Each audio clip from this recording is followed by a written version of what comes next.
ఓం గం గణపతయే నమః. ఓం శ్రీ మాత్రే నమః. నేను మీ వాడ్రేవు నారాయణరావు.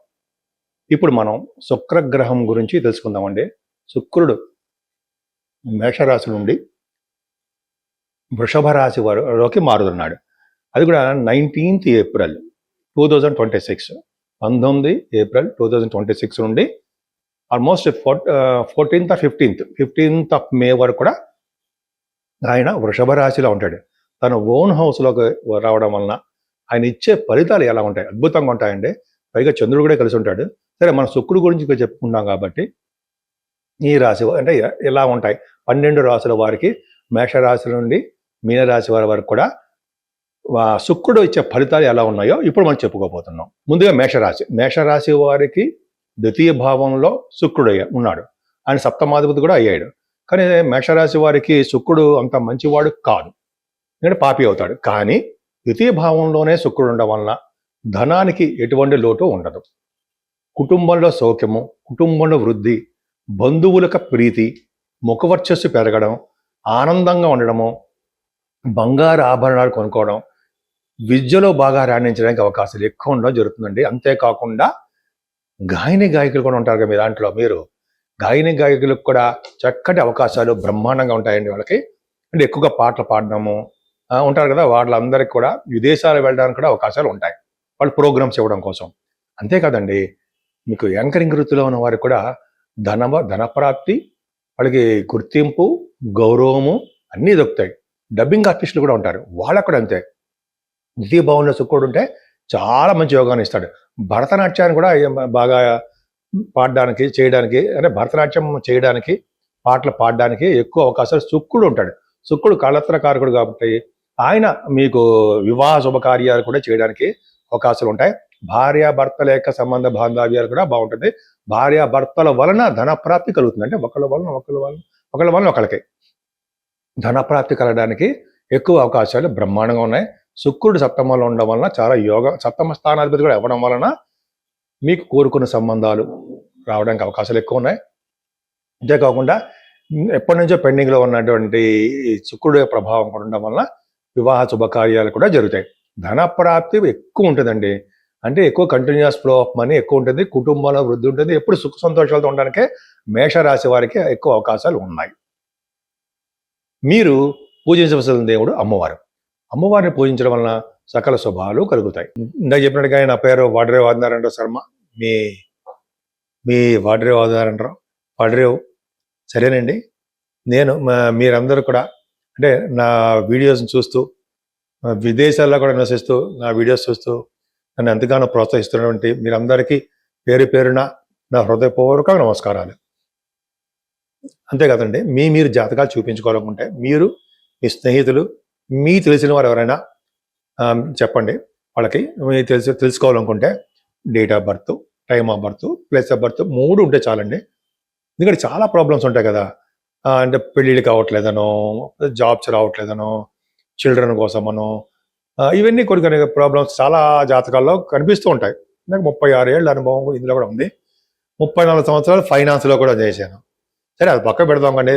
అకౌంట్స్ ఆఫీసర్గా, సీనియర్ అకౌంట్స్ ఆఫీసర్ సింగరేణి కాలేజీలో చేశారు. అది పక్క పెడదామండి. సో ఈ విధంగా మనం ఉంది. మీకు ఏమాత్రం అంతేకాకుండా మీరు ఇవన్నీ ఉంటే, ఈ డీటెయిల్స్ ఉంటే తప్పకుండా మనం పరిష్కార మార్గాలు తప్పకుండా చేద్దామండి. అంతేకాకుండా నేను ఫోన్ చేసినప్పుడు కింద స్క్రోల్ అవుతున్న ఫోన్కి మీరు ఫోన్ చేయండి. మీరు ఫోన్ చేస్తున్నప్పుడు నేను గబుక్కుని లిఫ్ట్ చేయలేకపోవచ్చు. షూటింగ్లో ఉండడం వలన, వేరే వాళ్ళకి జాతకాలు చెప్తూ ఉండడం వలన కొద్దిగా నేను లిఫ్ట్ చేయలేను. మా మా మిస్సెస్ చేస్తుంటుంది, లేదా మీతో మాట్లాడుతూ ఉంటాను. మీరు అదే వాట్సాప్లోనే మెసేజ్ పెట్టచ్చండి. మెసేజ్లు పెట్టడం వల్ల ఏమవుతుందంటే నేను తిరిగి మీతో కాంటాక్ట్ అయ్యి మీకు ఏమి ప్రాబ్లమ్స్ ఉన్నాయో ఇవన్నీ కూడా నేను అడుగుతాను. తప్పకుండా చెప్పుకుందాం. చాలామంది ఈ విధంగా జరిగాయండి.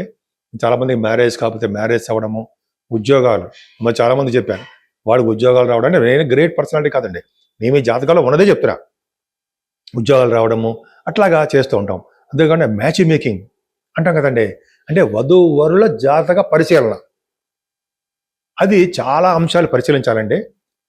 అది ఊరికే చూసేసి ఏదో కుదిరిందని, లేకపోతే పాయింట్లను చూసేసి చేసేయచ్చని అలా చెప్పకూడదు ఎప్పుడు కూడా. దానికి చాలా సిస్టమ్స్ ఉన్నాయి. అన్ని జాతకం చూసి అంటే వరుడు జాతకము వధువు జాతకంలోనూ దోషాలు లేకుండా వాళ్ళకి దీర్ఘకాలంగా ఉండేట్టుగా, అంటే ఎక్కువ కాలం ఆయుర్దాయము అన్ని చాలా పరిశీలిస్తామండి. సప్తమ స్థానం అని అన్ని పరిశీలించి జాగ్రత్తగా చెప్పాలి. అని చూడండి, ఒక పట్టాన ముహూర్త అంటే వివాహాలు కుదరకపోతూ ఉండడానికి కారణం మ్యాచ్ మేచింగ్లో ప్రాబ్లమ్స్ రావడమే. భయపడతాం అవసరం లేదు, రాసిపెట్టి ఉంటాడు అక్కడ భగవంతుడు మనకి. ఖచ్చితంగా అవి కూడా చూస్తామండి మనం. తర్వాత ముహూర్తాలు కూడా పెడుతుంటాను, పెళ్లి ముహూర్తాలు, గొడుగు ముహూర్తాలు, గృహప్రవేశ ముహూర్తాలు, ఇవన్నీ కూడా మన ఆది ఆస్తాల నుంచి చేస్తూ ఉంటాను నేను. ఇది సామాన్యం ఎప్పుడు నిన్న మొన్న ఉన్నవాడిని కాదు కదండి. ఆల్మోస్ట్ 36 ఏళ్ళ నుంచి, అంటే అఫ్కోర్స్ నేను ఫైనాన్స్లో ఉన్నాను, అకౌంట్స్లో. ఈ 36 ఏళ్ళ నుంచి అనుభవం ఉంది కాబట్టి పర్వాలా, కొద్దిగా నాలెడ్జ్ ఉందని అనుకుంటాను నేను. సరే, మీకు ఏమైనా వాస్తు సంబంధించిన ప్రాబ్లమ్స్ ఉన్నా కూడా మీరు అడగచ్చండి. సపోజ్ ఉదాహరణ ఏంటంటే, మీరు మీ పేరు మీద ఏ ఫేసింగ్ కలిసి వస్తుంది? చాలామంది అంటాం కదా, నాకు తూర్పు ఫేసింగా, పడమర, ఉత్తరమా, దక్షిణమా ఫేసింగ్లు ఎలా కలిసి వస్తాయండి అని చాలామంది తెలుసు. బట్ కొంతమందికి అనుమానాలు వస్తూ ఉంటాయి. మీరు ఫోన్ చేయండి, తప్పకుండా నేను చెప్తాను. దీని గురించి ఇలా చెప్పడం వల్ల ఫీజు అవి తీసుకోను. ఏ ఫేసింగ్ ఏంటి చెప్పడం కోసం కూడా ఫీజు అనేది ఏమీ ఉండదు. సరే, అది పక్కా పెడదాం. మీకు మీ జాతకాలు చూపించుకోవాలనుకుంటే తప్పకుండా నాకు ఫోన్ చేయండి. ఇప్పుడు మనం పరిష్కార మార్గాల గురించి చెప్పుకుందామండి. శుక్రుడు ఆల్మోస్ట్ అందరికీ కూడా మంచివాడే, శుభుడు. కానీ కొన్ని లగ్నానికి మాత్రం పాపి కదండి, అవునా? ఉదాహరణకి మేష లగ్నానికి, వృశ్చిక లగ్నానికి ప్రబల పాపి అవుతాడు కదా, అవునా? అలాగే మీన లగ్నానికి కూడా పాపి అవుతాడు. కొన్ని లగ్నాలకి పాపత్వం ఉందండి. శుక్రుడు వలన పాపత్వం తగ్గాలి అంటే ఖచ్చితంగా అమ్మవారికి, కనకదుర్గ అమ్మవారికి, ఆవిడికి మనం హోమం అంటారు, చండీ హోమాలు అంటారు సరే, చండీ హోమాలు చేయించుకోవడం అమావాస్య పౌర్ణమికి. విడివిడిగా చేయించుకోవడం కష్టం అండి. మీ పేర్లు చేసి మీరు ఎక్కడైనా చేయించుకోవచ్చు. ఆ హోమాలు చేయించుకోవడం వలన యోగం కలుగుతుందండి. అవి చండీ హోమాలు అవన్నీ చేయించుకోవడం వల్ల మంచి మంచి యోగాలు కలుగుతూ ఉంటాయి.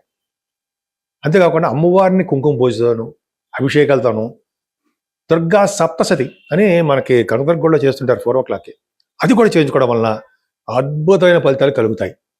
ఇంకో అద్భుతమైన పాయింట్ చదివానండి మధ్య నేను, అంటే మన గురువుగారులు చెప్పారు, తర్వాత ఇంకో చోట కూడా నేను చదివాను. ఏం పాయింట్ అంటే, మనం మళ్ళీ పుట్టాలని ఉందా? లేదు కదా, మనం మళ్ళీ జన్మ వద్దు అని మనకు ఏం వద్దు చాలు అని అనుకుంటాం కదా. అటువంటి వాళ్ళకి ఏంటి తెలుసా అండి, ఈ ఏప్రిల్లోనే వస్తుంది, అది కూడా 24th వస్తుంది.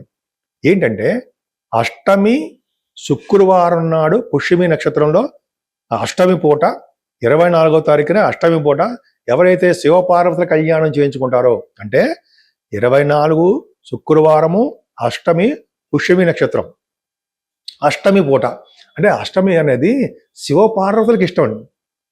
ఆ రోజు కనుక శివపార్వతుల కళ్యాణం చేస్తారు, చాలా గుళ్ళలో చేస్తారు. చేయించుకుంటే వాళ్ళకి పునర్జన్మ ఉండదు అని నేను మా గురువుగారు చెప్పారు. నేను చాలా చోట్ల చదివాను, కావాలంటే చూపిస్తా అక్కడ పాయింట్. నేను ఎప్పుడూ నా సొంతగా అయితే నా పై ఏమో ఉండవండి, ఎక్కడ ఏది ఉందో అదే మంచి జరగాలని కోరుకుంటూ ఉంటా. మీకు మీ శ్రేయస్సే మాకు కావాలి కదండి. మిమ్మల్ని ఏదో తిడుతూ ఉంటే మాకేమొస్తుంది, నాకేమొస్తుంది? కాబట్టి మీ శ్రేయస్సు మీ కోరుకోవడం కాబట్టి 24వ తారీఖుని ఏమాత్రం మర్చిపోకండి. చేసుకోవడం వల్ల అద్భుతమైన ఫలితాలు ఉంటాయి. అంతేకాకుండా ఇది వైశాఖ మాసం వస్తుందండి. వైశాఖ మాసము 18వ తారీఖు వస్తుంది. ఇదంతా కూడా దానాలు చేయవలసినటువంటి మాసం ఉండవు. ఎన్ని దానాలు చేసినా మనం ముఖ్యంగా గుర్తుపెట్టుకోవాల్సినవి 4 చెంబులు. ఏంటంటే జలదానం, అంటే మనం నీరు, చల్లని నీరు, అవి మనం జనాలకి అందరికీ ఎక్కడ వీలుంటే అక్కడ మనం కుండల్లో పెట్టడము, నీరు ఇవ్వడము. నేనైతే బాటిల్స్ కొనేసి అందరికి కూల్ బాటిల్స్ పెట్టి అందరికి వెళ్ళి అందరికి ఇచ్చేసి వస్తూ ఉంటా. నేనైతే జలదానం మోస్ట్ ఇంపార్టెంట్. అది చేసుకున్న వాళ్ళు పుణ్యలోకాలకి వెళ్తారు అని ఉంది. మనము కాదు, మనము మన పెద్దలు తర్వాత వాళ్ళు పుణ్యలోకాలకు వెళ్తారు. రెండో పాయింట్,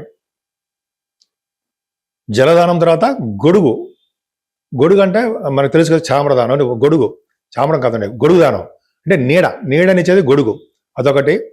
చెప్పులు, పాదరక్షలు, అదొకటి. విసినికర్ర, ఇవన్నీ ఖర్చులో ఉంటాయంటారా? ఏమీ మాత్రం ఉండదు, సామాన్యుడికి కూడా అందుబాటులో ఉంటాయి. జలదానము, అలాగే ఇందాక చెప్పిన గొడుగు, పాదరక్షలు, అండ్ విసనకర్ర. ఈ 4 ఇవ్వండి ఈ వైశాఖ మాసంలో. ఎప్పుడు వీలుంటే అప్పుడు ఇచ్చేస్తూ ఉండండి. ఇంకా చెప్పాలంటే అక్షయ తృతీయ ఉంది చూసారా, అక్షయ తృతీయ 20 తారీఖు వస్తుంది అనుకుంటా.